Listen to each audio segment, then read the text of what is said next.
Here we go. You can't have that. What are you doing? Hello, everybody. Hello. I know I'm late. I'm late. I know. But alas, sometimes that's just what happens. You're just late. And then the cat takes over. That's fine too. Sorry. Atticus. He's taking it over. All right, this is his live now. I'm just kidding. Hi, everybody. Let me grab my rings here real quick. And by real quick, I mean I don't know if that's going to be real quick or not. So we'll just see. Okay, relatively quick. We'll do relatively. Yes, real cool. I got my cat here. This is my cat's leg right here. Oh, there he goes. What? Seriously? Oh my gosh, everyone. What are you doing? My goodness. Hello, upgrade. Oh my gosh, yep, it's the Atticus. He's oh nope, I can't. You're getting some fur all over the place, dude. Hello, welcome. All right, let me get the I gotta get the cat. Yes. Hi, Nancy. Hi. All right, dude. Look, I adore you, but you can't be here. All right. I know it's warm under the light, but I don't. But I have an app, Megan, where there's fish swimming around. All right, come here, honey. Come on. He doesn't make much sound, so all right, there you go. Go off and play with your friend. Let's get rid of the cat here.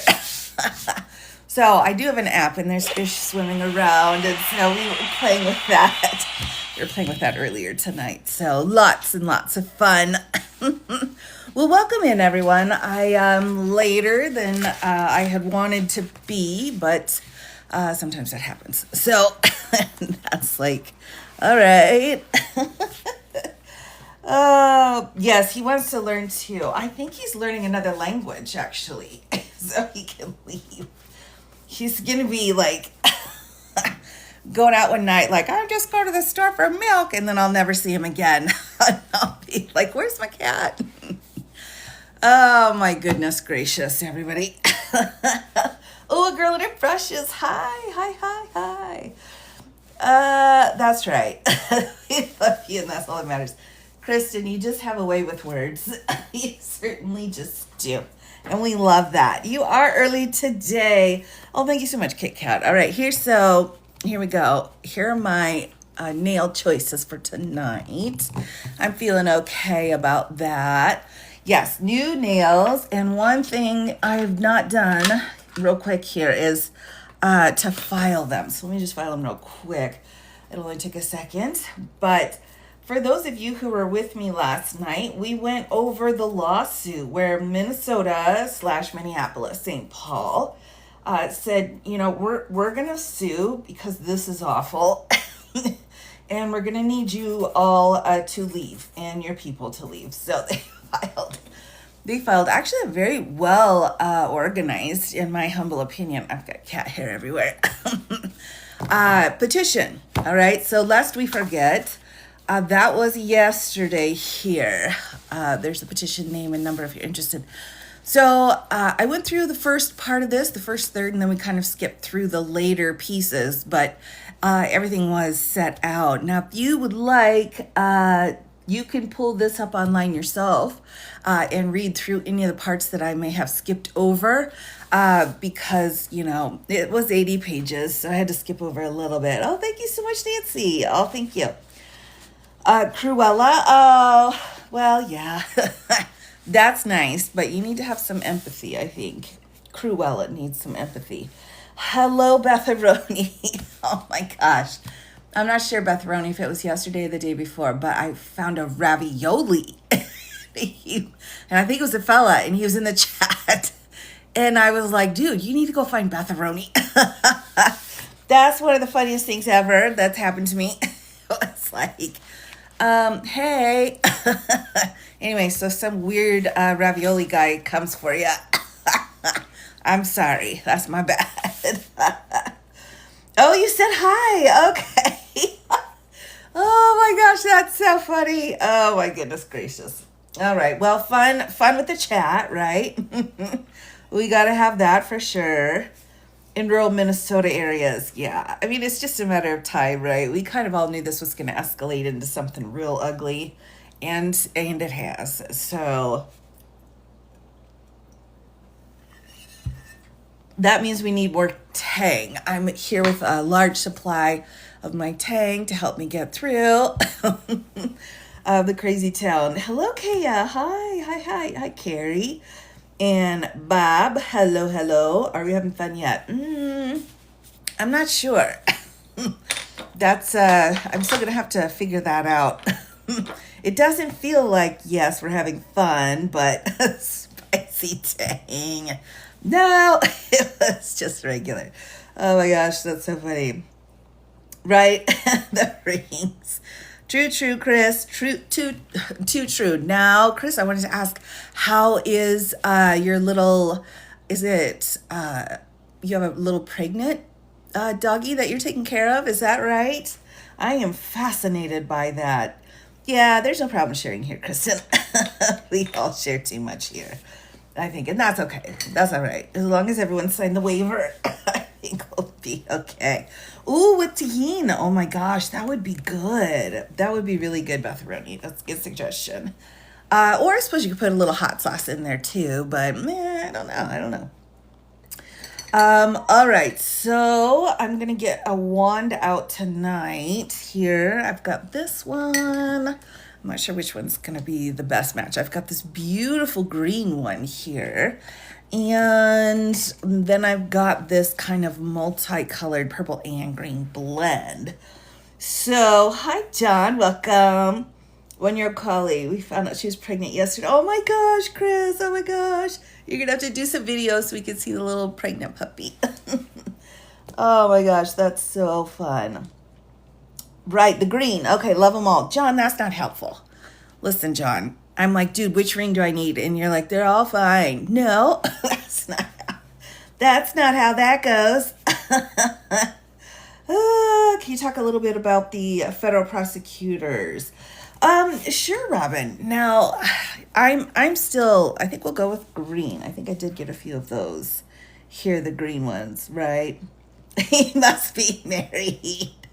Oh, you're spreading the love. All right. All right, several have said green. All right, now before I dive in, this is actually the Kelly complaint for, having his, retirement benefits from being an astronaut taken away because they're all mad about what he had to say about something. So that's what I have here. We did do the Minnesota case the other day. I think it was yesterday, actually. But I really wanted to get into this case here. So Slytherin, right. Hi, Micah. Now, here's what's going on. I'm glad you asked me about the prosecutors. Let's just kind of write it out here for, easier purposes. Actually, let me get the map. I think that'll be better. So we've got some trouble here. We've got trouble coming, and of course we all need that as well. But that's what we have. So just to remind everybody, right? We've got a 2-road system. We've got the federal road and we've got the state road, right? So do I know the shop name on Etsy? I don't, but I bet you VC or a couple of other moderators that may remember better than me will come through and maybe tell you that. So hopefully, what has happened here? All right, this is a crazy town. We're in Crazyville. We've just gotten there now, right? Anywho, so we have state rules, federal rules, right? Let's use this example here of Arkansas because they're down here. And see, the thing is, if you actually okay, I'm already digressing, everybody, but it's been a rough day. But here's the deal. If you outline the states that we're going to talk about here, or one state, there's Minnesota. Here's Iowa. Here's Missouri. It's hard to keep things light these days, so I'm going to give you a little picture. That'll be my best My best result here. All right, and then Louisiana down here, right? So it's kind of hard to remember what these cases are.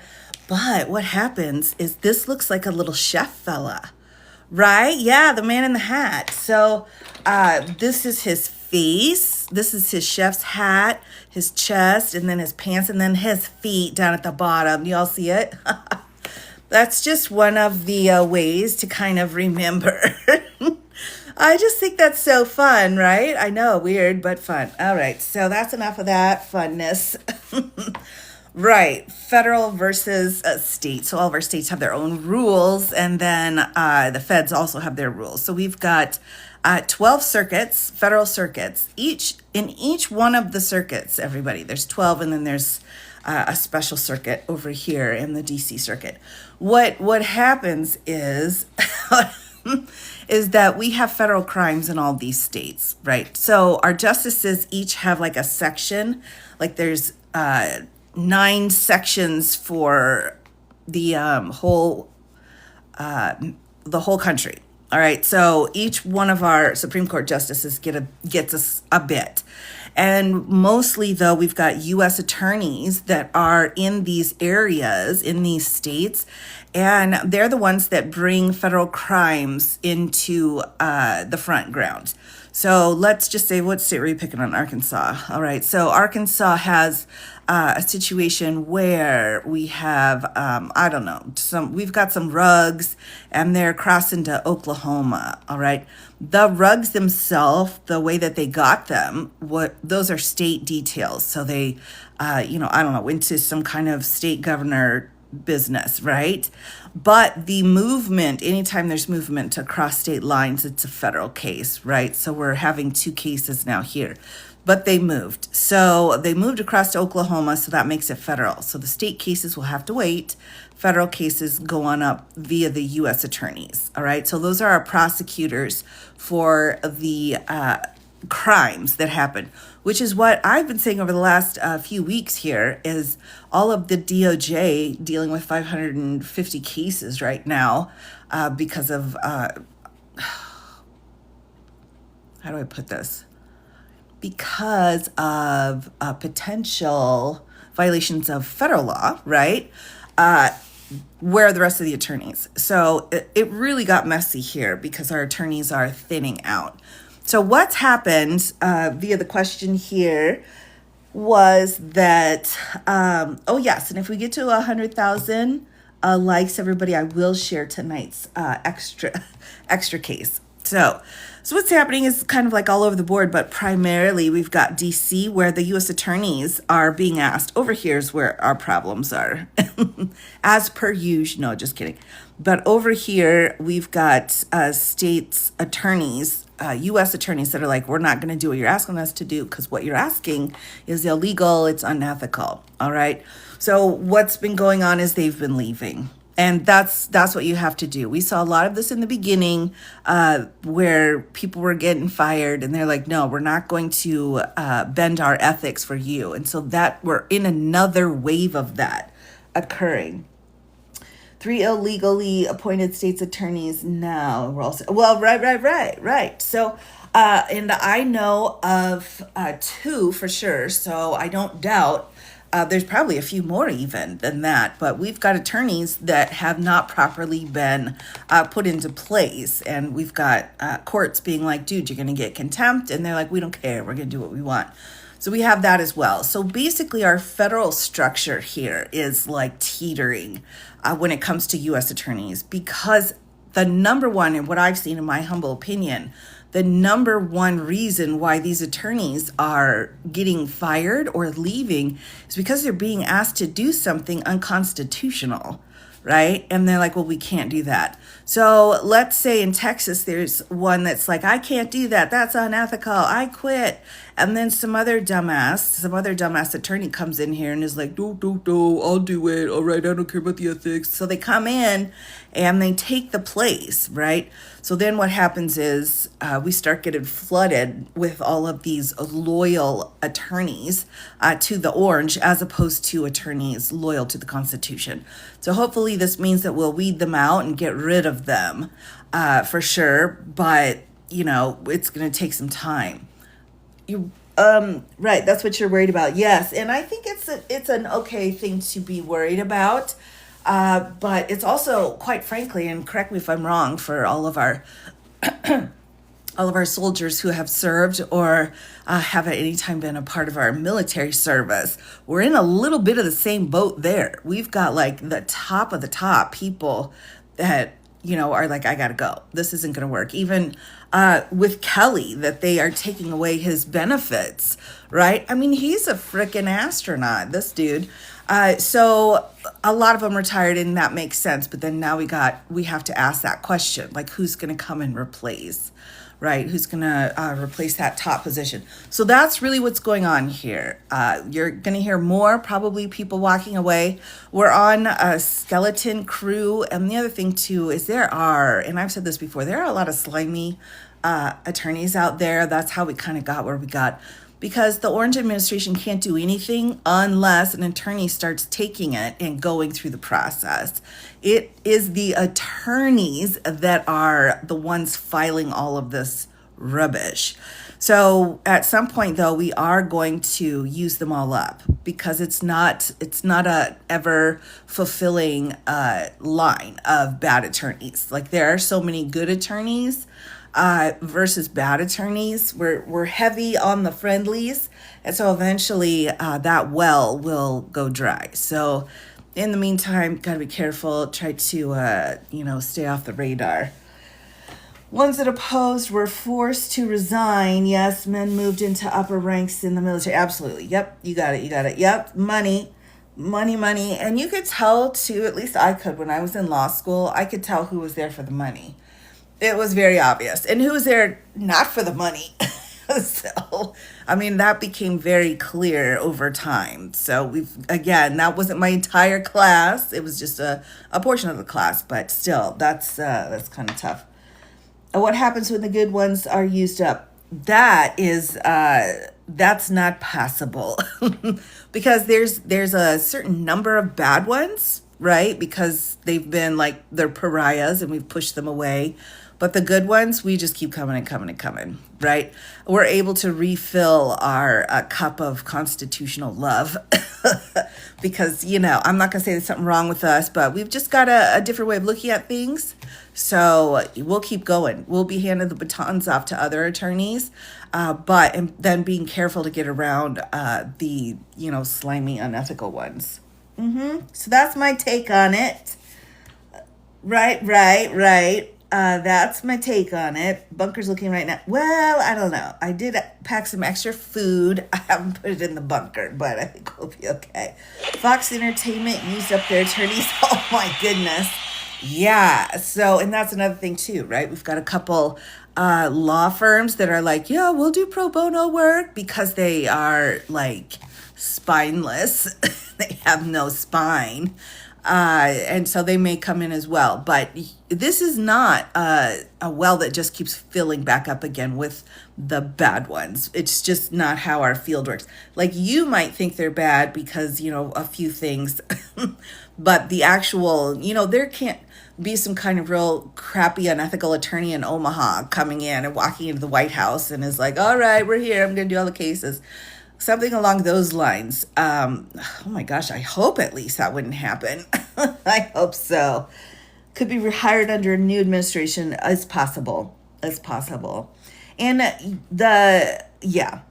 let's just leave it at that. It's definitely possible. We're sorting through and shining a light on the whole legal system. Now, it's difficult.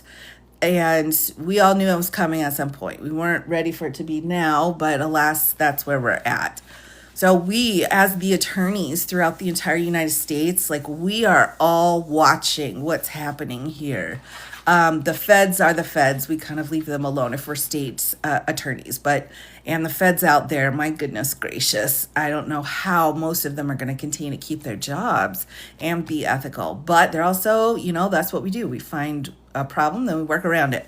But that's really what's happening right now is it's thinning out. And so we're going to see, and we are seeing an influx of new law firms, of people coming together with new goals, with goals of making sure the administration doesn't take our constitutional rights away.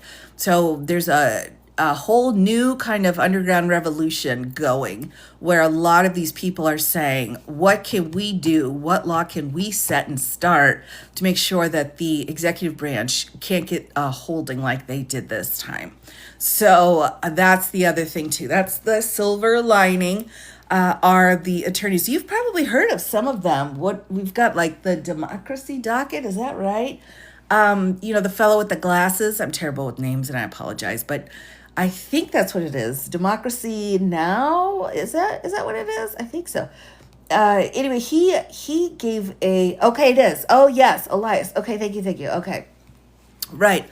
Oh my gosh, that guy's so smart. Like, for the fact that I've forgotten his name is like because he's so smart. He probably is like, whatever, I'm not too smart for names. But oh my goodness gracious. He started a firm, Popak started a firm, and I know who I'm talking about. Those are two huge ones. So then you got to think about the smaller firms as well. The solo practitioners, the 1, 2, 3, 4, 5ers out there. And the number one goal here is to try to put those constitutional violations to bed. So that's exactly what's happening. And it's a new area of the law that's being developed right now. And I just find it fascinating. Like, what is it we can do with the Constitution and the federal law to pull back the executive branch so that people are able to walk through the process without all of this crazy drama, right? Because we're not in a sitcom or whatever. So that is coming. You probably haven't seen it, but sometimes the lady representing Luigi. Yes. Oh my gosh. I think her name's Karen. Is that right? So incredibly intelligent. Just so intelligent.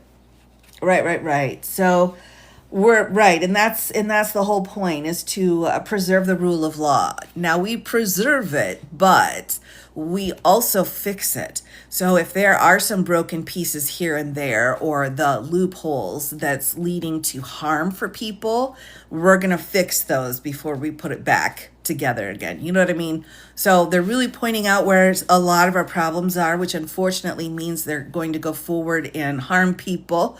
But now it's like, we know what we got to do. And especially for midterms, right? Because we can fill up those holes and take care of those cracks once Congress is back in session with some doable numbers out there. All right, so there you go. There's my short, 15-minute explanation of the lawyers quitting. All right. Right. So, you're in a nightmare. All right. Well, I wouldn't say that. And I was on a friend's live early today. I think it's DC. I'm sorry if I'm saying it wrong. But there was a person that came up and she was clearly panicking. And I just, I'm like, dude, we're going to be okay. But, I can understand the panic. I can understand when you're not kind of looking in the back. I'm in like the storeroom where we keep all the vegetables and stuff and then bring them out to the front. That's where the stuff's going on. Behind the closed door, my friends. I know, working well, fingers crossed, right? Fingers crossed. Oh, absolutely. Oh, yeah, you got to have a little faith. Well, and it's hard. Again, it's really hard because these are hard questions. These are constitutional questions where it's like, can you actually do that? Is that constitutional? And then if it's not constitutional, why is it still happening? Like the East Wing, right? And then the answer's like, everything's been paused because we're going through the court system, which takes a really long time. So it's frustrating, but we're still there. We're still fighting the good fight. Wrote letters today for a change of removal from federal position. Interesting. the redaction in cubes. So I think that's great. And I have to say, some of the things that are going to get fixed, in my opinion, are going to be the exact language for hiring and firing nonpartisan people. Because the statute has been set in a way that they're challenging it, right? So they're going to have to go back through, kick that out, and make it really firm it up, right? Make it so that it can't be used like this again. So there is that. Damage is done, but damage can always be repaired. Putting teeth in the law. Yes, I think that's very good. And also, my goodness gracious, we need to start teaching people basic civics. Basic civics. We're relying on the Supreme Court, and that doesn't bring me confidence. I agree, Ruthie. I absolutely agree. And as one more note before I dive in, I have so many people that are like, stop talking. I'm like, well, hold on, everybody. I got the words that I need to say that are important. So just give me a minute. Hold on here. Where is it? Oh, where did I put it? Well, I guess that one's gone. All I have then, hold on, I might need to grab a puppet real quick. So with bummer. With our Supreme Court, such that it is, let me see if I can find it real quick. Let me see. 1 second. All right, I was not looking for Bernie, but here he is. There you go, Bernie, go back. I'm looking for, here we go. I don't know about that one. Hold on, here we go. I don't, shoot. Well, we're going to have to just fake it because I can't tell. Unfortunately, I lost my little sheet. And I'll find it for the next one. But here we go. I'll draw a picture, all right? Here we go. Bar associations being attacked, shut down. How does that affect lawyers? We're okay. I mean, we're okay. There's like 25 different routes to the bar association. And the bar association, true. Like you're talking about the American Bar Association, is that right? Let me just double check. Where's Pam Bondi? I don't know, but I think she's like in some kind of a tube where she gets her evil energy. Oh yeah, sorry, Carol. I'm just throwing puppets at you. It's a little bit worrisome. I agree. Phil Norman, I can't find anything either. Yeah. I mean, it's a tough situation. Okay, so okay. Not sure how to, right. Well, we'll take a look here, but I do want to say something real quick regarding SCOTUS. And I thought I had my puppet ready, but alas, I was incorrect. So there is one person on the Supreme Court who apparently, according to a great big stack of JE files, all right, it's been discovered, that's 2 eyes, I don't know why it looks like a brain. It's been discovered that this fella was hanging out with all of them a lot. So on the planes, on the islands, at the parties, at the brouhahas. So one of the U.S. Supreme Court justices, again, they're showing with those things that he was a part of it.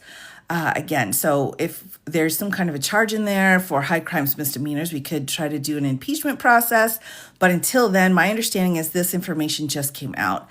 I don't like to throw people to the wolves until there's some solid evidence. But the evidence I'm seeing here, that's looking pretty solid, quite frankly. Right, Daisy May, right. I can't say that name. Right. Well, and Alito seems to as well, but yeah. But this guy, I think, actually takes the prize for being kind of the grossest, right? Well, Kavanaugh's fighting him, but still. All right, everyone, let's get diving in here. I've said too much. They're gonna come for me. All right, let me get my sticky notes here for us as we go through this case. Make sure everyone knows what we are talking about tonight. More of them than we think. Oh, absolutely. I agree. I'm not sure Alito's tangled up in this. In all honesty, I don't. I don't see that, but you just never know here. Oh no, not too spicy. We're at a mid level. We're at a medium to mild level here.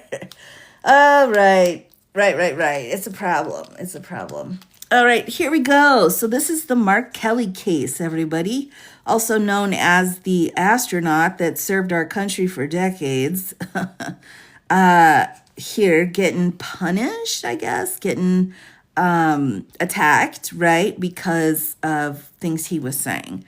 Right, he was part of a group that said just said, look, if the law is illegal, you don't have to follow it, which of course is always how it is, but the emphasis, I think, was very important. So after that, spiel, which I thought was absolutely fine legally, this Hegseth fella came in and was like, I'm going to take your retirement benefits. I'm going to demote you down to whatever levels, forgive me, I don't know how the levels all work, but, I'm going to bump you down so you don't have that. After decades of serving in the military and like an astronaut and stuff, they're like, well, we're going to just bump you down, blah, blah, blah. Like, that's really awful, right? Was one of the others. Oh, yeah, that's right. He's a captain. Okay, so we'd be, hello, Rhonda. They're like, we're going to bump him down. So last night I had said, let's do a poll. Should we do the lawsuit with Minnesota? And we did, or this one. So this one is our goal today. Crimson, are we okay with that Crimson guy? Because, yes, I do try to not give out too much personal information. And the reason is because, I put people in prison. So thanks, Steffi. So, they don't like that. And so I don't need those people like, knock, knock. I saw you on a TikTok. Let's talk. I'm like, no. So, that can sometimes happen here. Officer will face justice. I truly don't know. In any other world, I would say yes, but I truly just don't know anymore.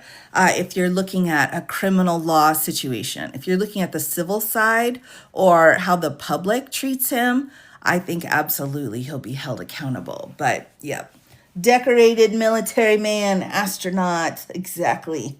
Oh my gosh, it's happened to others. Yeah, it's really, okay. Let's dive in to our moment here of woe, a complaint for declaratory and injunctive relief, right? Again, reminding everybody that just because it's a civil suit doesn't mean that it is all about the money, right? A lot of people are like, oh, how much money did you get? He's not asking for money here, right? He's not asking for money. He's asking to, be able to keep what he's already earned. So here we go. I'm going to start. I do want to make sure that we can see the comments. So I'm going to bump this up a little bit more here, but hoping that when the puzzle comes, I'll be able to see it. All right. So just let me know. Is this all right in the comments? Because this is probably where I will try to keep it. Hello, everybody. Oh, the orange wishes he could be. Oh my gosh, I agree. All right, thanks, Steffi. I absolutely agree with that. Pagel, thank you so much. Good to go. Thank you, everybody. Looks good. Toodle. Excellent. Yuppers. So that's a fun word. You say yuppers all you want. Here we go. Introduction. Senator Mark Kelly is a retired Navy captain, a sitting United States Senator, and a member of the Senate's Armed Services Committee and Select Committee on Intelligence since his election to represent Arizona in 2020. Senator Kelly's experience and expertise have made him a prominent and highly respected leader on issues related to national security, the military, and veterans affairs. Consistent with that role, he has made numerous public statements and taken other legislative action to address the appropriateness of the Orange administration's deployment of troops and the National Guard, military strikes, the conduct of senior defense officials, and the legal obligation of service members, all of which are significant matters of public concern, squarely within the First Amendment's protections and the senator's responsibilities under Article 1, which establishes Congress, of the Constitution to oversee the armed forces and intelligence community. So it's actually part of his job, part of Congress's job to make sure, the military and the soldiers are sorted out. All right. I know they use a lot of the, commander in chief can do whatever he wants. It's like, actually, no, you can't. There's a list. You can do what's on the list, but there's also multiple other lists that other people are dealing with as well. But I feel like this administration's not great with reading the Constitution. I'll just put that out there like that. Right? Executive branch leaders swiftly responded to these statements with extreme rhetoric and punitive retribution. In November of 2025, when Senator Kelly and 5 other members of Congress released a video reiterating service members' longstanding and widely accepted legal obligation to disregard unlawful orders, President Orange and Secretary Jerkface publicly branded his statements as sedition and treason and warned that there would be consequences. The Department of this, which I don't say either because I get dinged on that word for some reason, then followed with a formal punishment. So they're setting out the punishment for him speaking and saying what he did on the video. On January 5th, the secretary issued a secretarial letter of censure declaring that Senator Kelly's public statements since June have, quote, undermined the chain of command. Now remember, the chain of command then does stop at the commander-in-chief, right? So, all right, counsel disobedience and constitute conduct on becoming an officer. Now, again, I don't know the military law for all of this, the different rankings and so on, but it's a bit disturbing that they're coming back after someone who served his time. At Secretary Haig's direction and relying expressly and exclusively on that determination, the Department of the Navy then initiated proceedings to reconsider, that is, to reduce the rank or grade and pay at which Senator, are you kidding me? These people are off. Kelly retired nearly 15 years ago. So 15 years he's been retired. Secretary Haig letter also threatened criminal prosecution or further administrative action if Senator Kelly continues to make similar statements. I mean, this is so blatantly First Amendment, right? Defendants' actions violate numerous constitutional guarantees and have no basis in statute. They should proceed no further. So that's why they're asking the judge for a permanent injunction here, right? Yeah. Well, right. And, they're going to try to make everything as shiny and glitzy as possible to keep our attention off of some of those key things that he did not like having his name brought up in. But woe, alas, that will not be the way of it. The First Amendment forbids the government and its officials from punishing disfavored expression or retaliating against protected speech. That prohibition applies with particular force to legislators speaking on matters of public policy.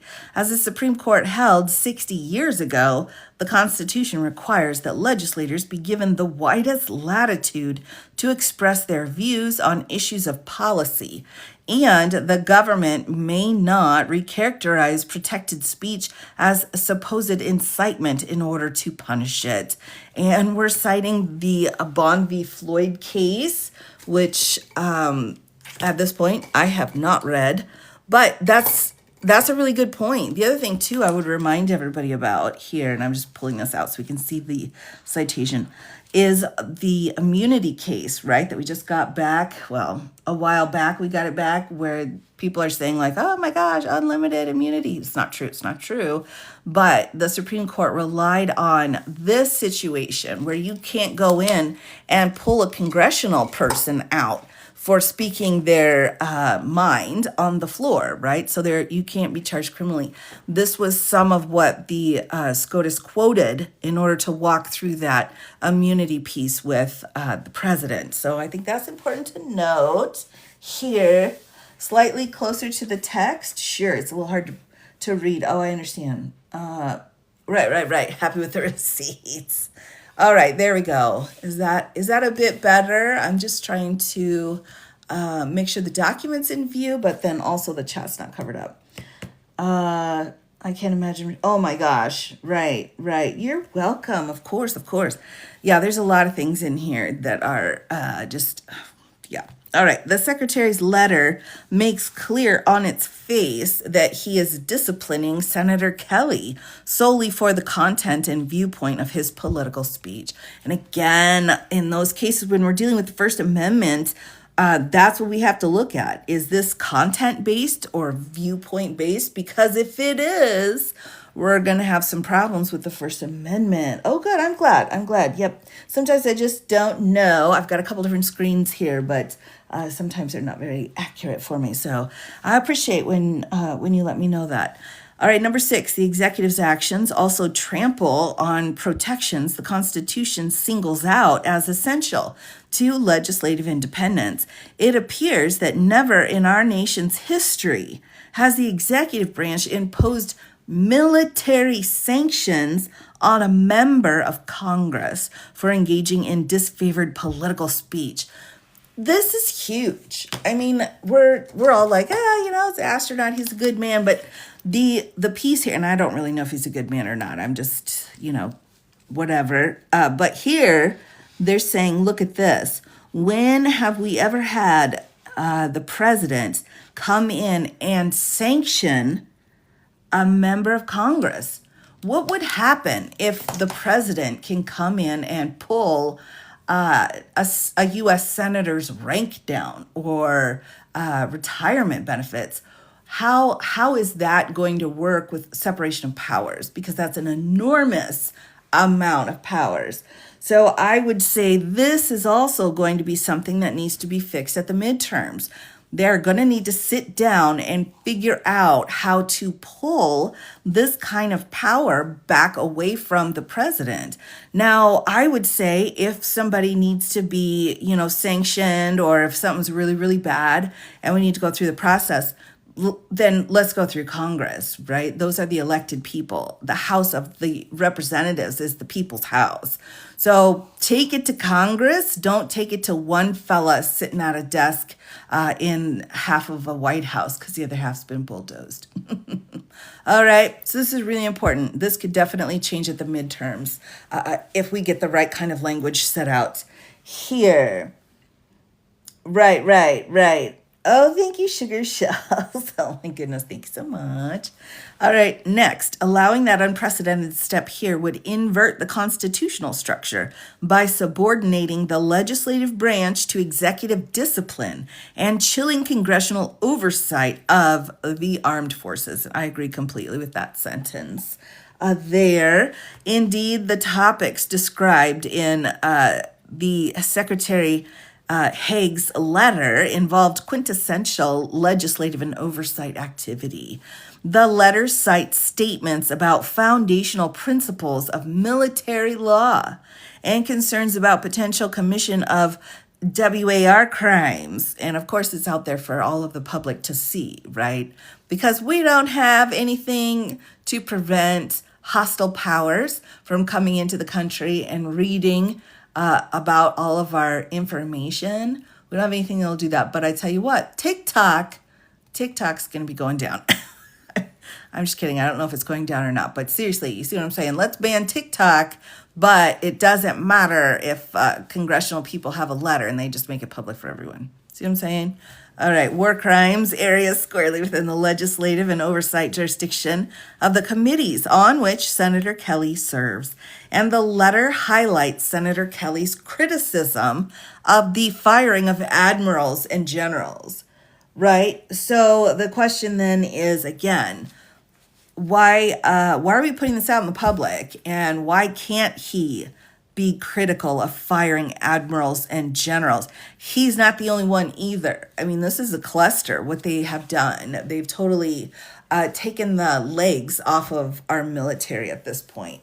So what you've got to look for then are the loyalists, but the loyalists that can't do too much damage until somebody else gets the position, in my opinion. All right, so personnel decisions by Secretary Haig and other senior defense officials over whom the same classified documents to non-cleared people. Oh my gosh, exactly. Like all those questions, no way, you should be able to read whatever you want if it's in your bathroom. No, that's not true. And if you feel that that's true, you should not be making the policy and laws protecting classified information, right? It's worrisome. All right, now into pay at wish. Nope, that's not the right ending. Over here, we have defense officials over whom those same committees exercise oversight and whose appointment are subject to the Senate's advice and consent. All of those topics and Senator Kelly's statements about them lie at the core of the speech and debate clause and the long recognized immunity for legislative acts. Again, this was such a huge point for the Supreme Court with presidential immunity that this particular doctrine of speech and debate, meaning you can't charge somebody who's on the floor, senator, or congressperson, you can't charge them with talking about the issues themselves because that's protected by the Constitution, right? And it's making it so they don't. And I'm going to tell you right now, I'm a big fan of the speech and debate clause when it comes to Congress. I do not believe speech and debate clauses should cover the president. That's my own personal opinion. All right, so there's that. The process that Secretary of this place has directed for reconsidering Senator Kelly's retirement grade also violates due process. That's true. They're just like saying, how can we do this? And it's going to happen, right? Before that proceeding even began, the president publicly accused Senator Kelly of sedition and treason and demanded punishment. Now, for some of us, again, this little quick side note here, if somebody's like, oh my gosh, you're seditious, you're treasonous, that's what anybody's voice sounds like in my world. You're like, that's not true at all. You bring this in on a military man who's an astronaut, who's a senator serving his country, and basically his entire life has been to serve the country, and you come in and say, well, sedition and treason, that's awful. Like, that really means something incredibly horrific. All right, now I'm not going to be the snowy flakes and melt everything down and be like, hey, toughen up. I'm not going to do that, but I am going to say this man spent his life protecting the country, and you are coming in and saying he is a seditious and treasonous because he, made some statements. It's horrible. It's just awful. And those statements are made by, the president. It's just overwhelming. Right. Thanks, KK. He should get a bonus, right? He's lived his life under the oath, exactly. Career ending, right, and benefit removal. I know, it's just so atrocious. And again, too, because he is a senator, and made some comments, so that should be protected. The secretary himself has echoed those accusations, announced an investigation, and then issued a letter of censure that not tentatively, but conclusively determined and this is our due process issue here, right? Because you guys just stood around and, said, hey, let's go for lunch and mix some papers up, and then boom, now we've got some kind of determination here that Senator Kelly's speech met the very criteria that the department must consider when reducing retirement grade. Again, note here, reducing retirement grade is something that is ongoing, right? So he's getting swept up in this full like, you guys didn't really do anything. I'm going to take away your retirement. That's what's going to be happening to our retired military people. This is just the beginning. So if this doesn't get stopped right away, we're going to see lawsuit after lawsuit. And again, could you disrespect someone in the military for 25 years any more than saying, we're taking your benefits and we're going to dock you? I mean, I just can't. It's just so offensive, right? The outcome of any subsequent review of Senator Kelly's grade, even assuming it could lawfully proceed, is foreordained. The Constitution does not permit the government to announce the verdict in advance and then subject Senator Kelly or anyone else to a nominal process designed only to fulfill it, which is brilliant. Again, this is absolute brilliant writing, in my opinion. So I'm going to give you a B+ here.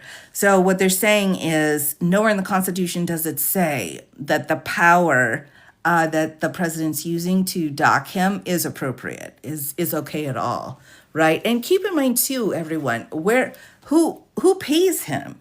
How does he get paid? Can I just ask that question for, again, all of our vets and soldiers and military kids and parents and everybody here in the chat?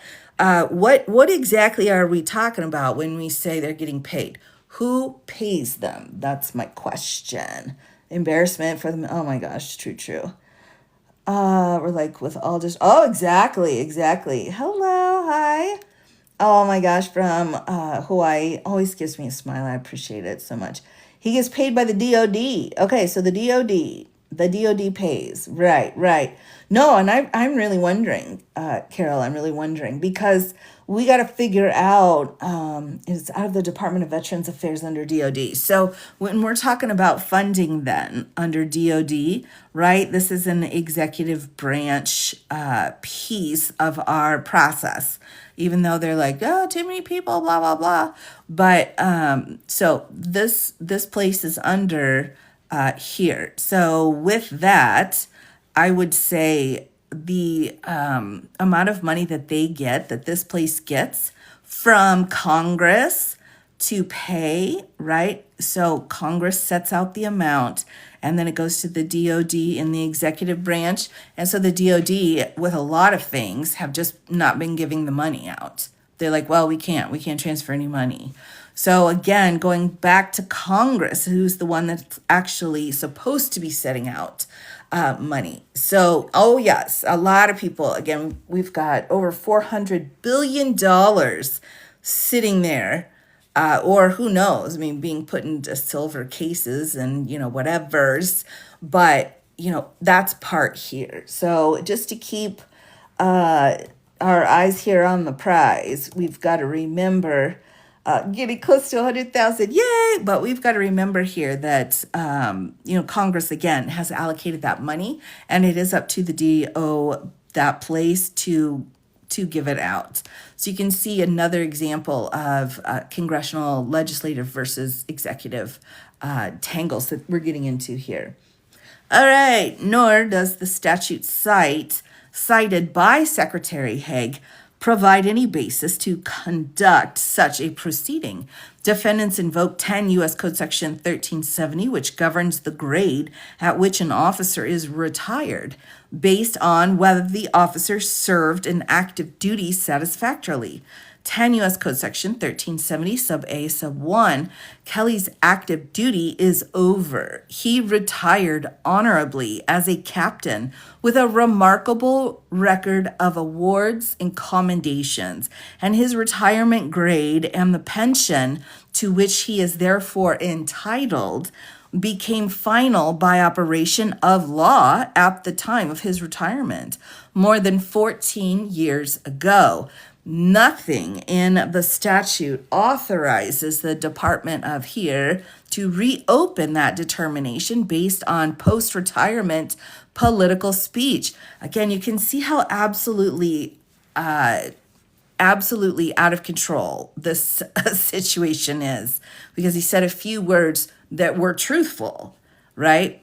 And if it did, it would raise serious constitutional concerns and subject all of the nation's retired veterans to an ever-present threat against their retirement. And that's just ridiculous.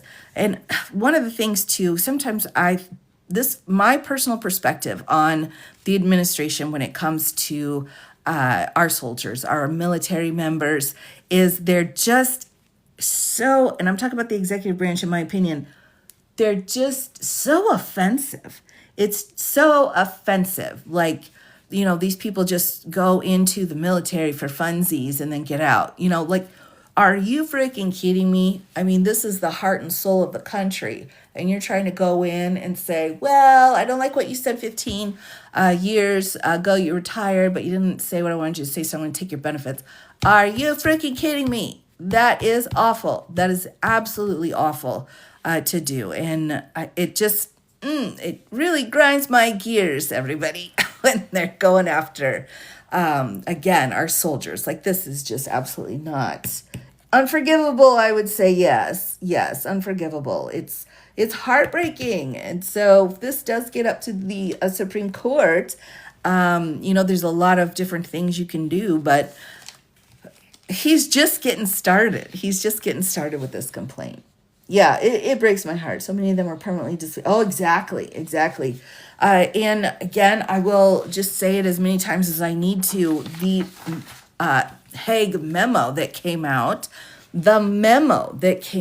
saying that anyone who is transgendered needs to go. I mean, that's like 3 sentences. You spent your entire life in the military, and then this fella comes in with 3 sentences, and now it's over. Like, how they're treating our military is like, really bugging me a lot. All right, let's keep going forward here so that I can put my soapbox away. All right, number 9 here. Let's make sure we're in the right spot. Yep.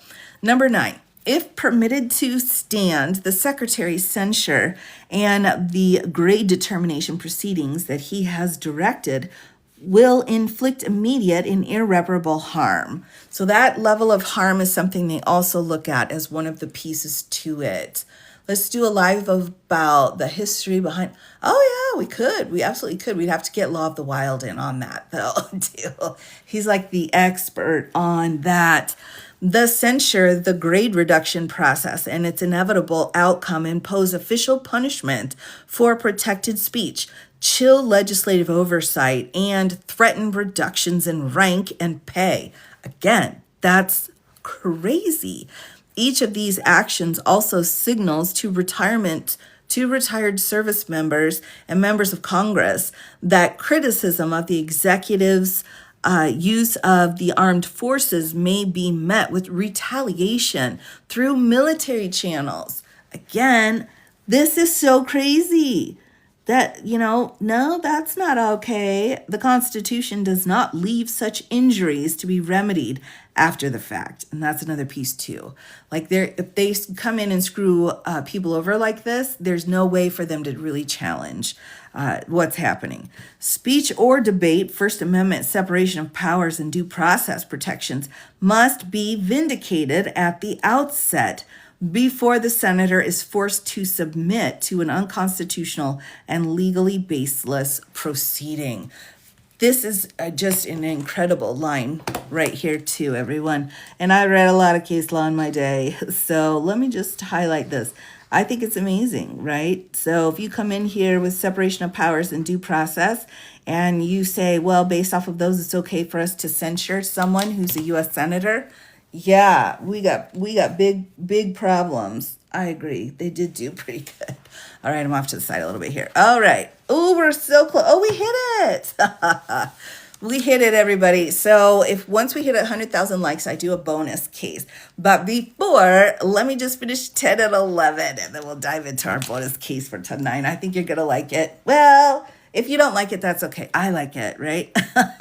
Senator Kelly, therefore, brings this complaint for declaratory and injunctive relief. Defendants' actions violate the First Amendment, the speech and debate clause, the separation of powers, due process, 10 U.S. Code Section 1370, and the Administrative Procedure Act, which they are violating over and over and over again. That's like the one huge piece that's in almost every lawsuit is the Administrative Procedure Act.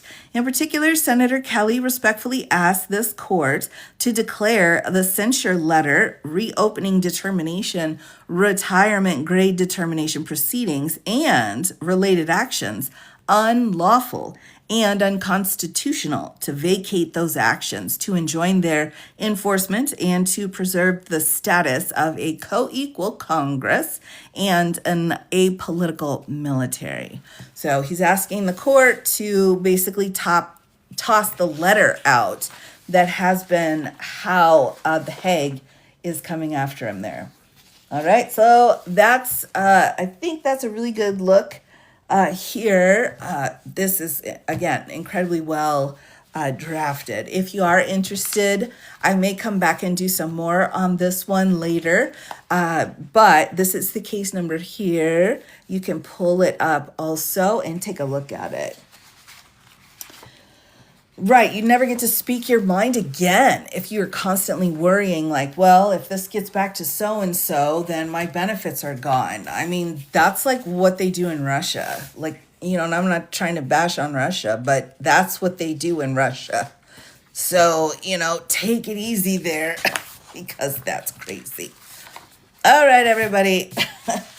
Crazy, crazy, crazy, crazy town.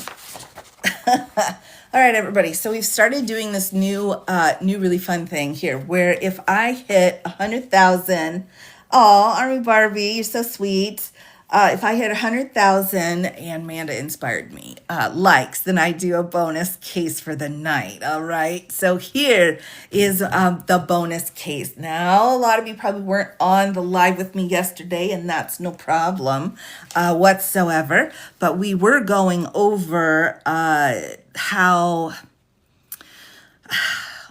it took, well, let's see, we went through cats, and then we went through this question of the Lochner case, which is a huge case setting out that people who are business owners and such, they don't have to comply with minimum maximum hours if a state sets that as a law, because they're like, well, you've got your own job to do and stuff like that. So the Lochner case opened the Lochner era, where basically, you could do whatever you want, essentially, right? That's a huge amount of power to business owners. So, and then they tossed out this minimum wage. They tossed out the newsies, the newsboys. This is all connected here. Tossed all of that out and just said, nope. If you're running a business, do what you want. So we went and discussed, we'll have more Lochner cases later, but I was talking about how a lot of our equal protection laws that came through the U.S. Supreme Court were because of fellas who were mad, right? So 18-year-old fellas that couldn't drink when 18-year-old ladies certainly could. The fellas had to wait until they were 21. The women were 18. So that went to court, Supreme Court right there. I think that's the Craig case.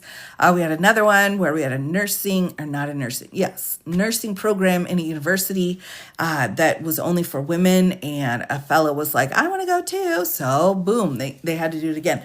So a lot of our spaces that have been only one group, men or women, slowly have kind of come back together again.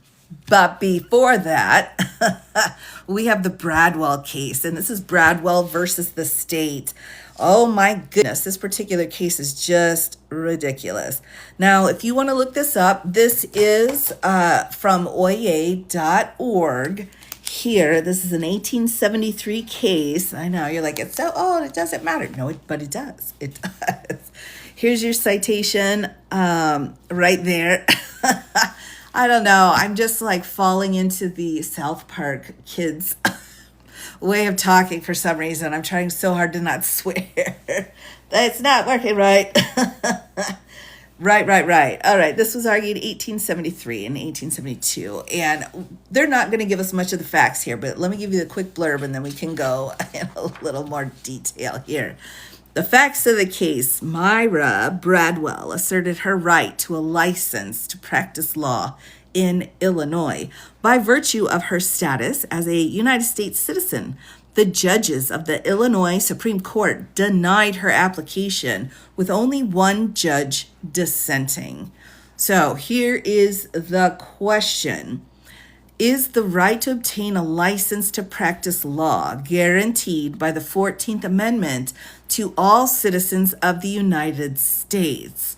Now, again, this is in 1873. So we've got a brand new, shiny, new car smelling 14th Amendment here that the courts are trying to figure out what the it is and how it works. Again, remembering that our Civil War itself came to an end in 64, technically, although we've got lots of information, right, about how it continued on. So that's the question. Before I get to the answer, I do want to give you just a couple more details here, all right, for our bonus case here. There we go. Let me just bring this up. This is on Justia, and you can pull it up again yourself. Here's the syllabus, so kind of like the overview of it, all right? The Supreme Court of Illinois, having refused to grant to a woman a license to practice law in the courts of that state on the ground that females are not eligible under the laws of the state. Here's the holding, held that such a decision violates no provision of the federal Constitution. So, that's okay, is what they're saying. If a state makes a law saying that a woman has to only do a certain number of hours, that's fine. But under Lochner, if it was a man, then it's unconstitutional. Just that simple. So a couple more blurbs here to clarify. 2, the second section of the 4th article is inapplicable because the plaintiff was a citizen of the state of whose action she complains, and that section only guarantees privileges and immunities to citizens of other states in that state, right? Oh, I would imagine so. This was one of Ginsburg's shining lights when she was like, we want a seat at the table. Don't do this kind of crap. But yes, absolutely. Number 3, nor is the right to practice law in the state courts a privilege or immunity of a citizen. So not just that, but they're defining, what law license area is, right? Of a citizen of the United States within the meaning of the first section of the 14th article of amendment. They just called it an article back then, but it's the amendment of the Constitution of the United States. So one last piece here to just kind of clarify what we're talking about here. The power of a state to prescribe the qualifications for admission to the bar of its own courts is unaffected by the 14th Amendment, and this court cannot inquire into the reasonableness or propriety of the rules it may prescribe. So that's not how that works anymore. But at the time, they're just saying, our hands are tied. We can do nothing. Next, let's just put... We'll do this last little piece here. So Mrs. Myra Bradwell, residing in the state of Illinois, made application to the judges of the Supreme Court of that state for a license to practice law. She accompanied her petition with the usual certificate from an inferior court of her good character, and that on due examination she had been found to possess the requisite qualifications. So the courts are recognizing she is qualified. Pending this application, she also filed an affidavit to the effect that here's what she put in her affidavit, all right, that she was born in the state of Vermont, that she was and had been a citizen of the state, that she is now a citizen of the United States and has been for many years past a resident of the city of Chicago in the state of Illinois. And with this affidavit, she also filed a paper asserting that under the foregoing facts, she was entitled to the license prayed for by virtue of the second section of the 4th piece of the Constitution of the United States and the 14th Amendment of that instrument. All right. So on her first application here, it says, coming before the court, the license was refused, and it was stated as sufficient reason that under decisions of the Supreme Court. Now, here we go. These are the words to always remember. Never forget. All right. Right here. This is the Supreme Court, all right? as a married woman would be bound neither by her express contracts nor by those implied contracts, which it is the policy of the law to create between attorney and client. All right. After the announcement of this decision, Mrs. Bradwell, admitting that she was a married woman, though she expressed her belief that such fact did not appear in the record, filed over here a printed argument to which her right to admission, notwithstanding the fact that she was earnestly and ably maintained. The court thereupon gave an opinion in writing. Here we go. Here's the second piece. I know, right? Our statute provides that no person shall be permitted to practice as an attorney or counselor at law without having previously obtained a license for that purpose from two of the justices of the Supreme Court. By the second section of the Act, it is provided that no person shall be entitled to receive a license until he shall have obtained a certificate from the court of some county of his good moral character, which she had. And this is the only express limitation upon the exercise of the power thus entrusted to this court. In all other respects, it's left to our discretion to establish the rules by which admission to this office shall be determined. But this discretion is not arbitrary one and must be held subject to at least two limitations. So they go through here again and they just set out, well, you're married. Because you're married, you can't represent clients, is basically how they put it. All right. You can't represent clients because you're married. Lastly, here, let me make sure here. Okay. It is to be further remembered that when our act was passed, that school of reform, which claims for women participation in the making and administering of the laws, had not then arisen. Or if here and there a writer had advanced such theories, they were regarded rather than abstract speculations than as actual basis for action. That God designed the sexes to occupy different spheres of action and that it belongs to men to make, apply, and execute the laws was regarded as an almost axiomatic truth. In view of these facts, we are certainly warranted in saying the law can stand. Literally we're talking literally in the Supreme Court, right? We've got a woman who is incredibly intelligent and has qualified, but is not allowed because she's married, right? And has children. And that whole thing is like men go into law, women do not. So am I rage baiting? Well, last night I had promised everybody, I'm like, if I can find that case, I'll bring it up. So this was the case that I was talking about. Yes, this is it here. Because the general consensus, everyone, through our Supreme Courts and through the history of equal protections and equal rights, and I'm specifying women because that's what this court is talking about here, but it can be any group, right? Any group that's not being allowed to do something. But for women here, it's like the entire Supreme Court thinks they need to be taken care of. And so when they're doing crap like this, it's because they're like, we want to make sure you're okay. We don't want you to have to work too many hours. We don't want you to do anything that would pull you away from raising your children. Like that kind of bologna sandwich business. Yeah. So this case over time, of course, with the equal rights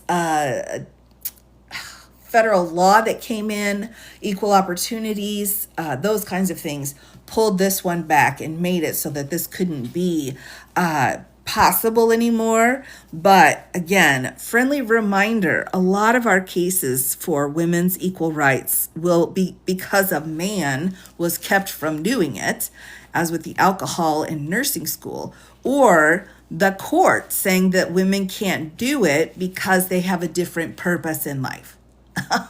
So there you go, everybody. There's your bonus case. Hi, Dolphin. Hello.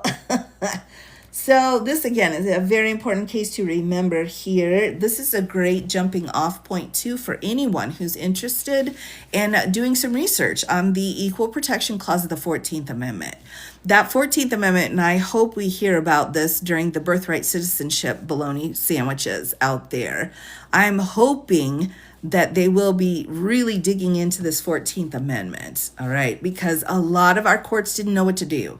Some of the courts said this only applies to people who have been freed from slavery or right? Some people say it only applies at the federal level. So the 14th Amendment, which is truly, like, in my opinion, the most important, valuable amendment in the Constitution, they still had to kind of bat it around in the court to figure out what exactly it meant. All right.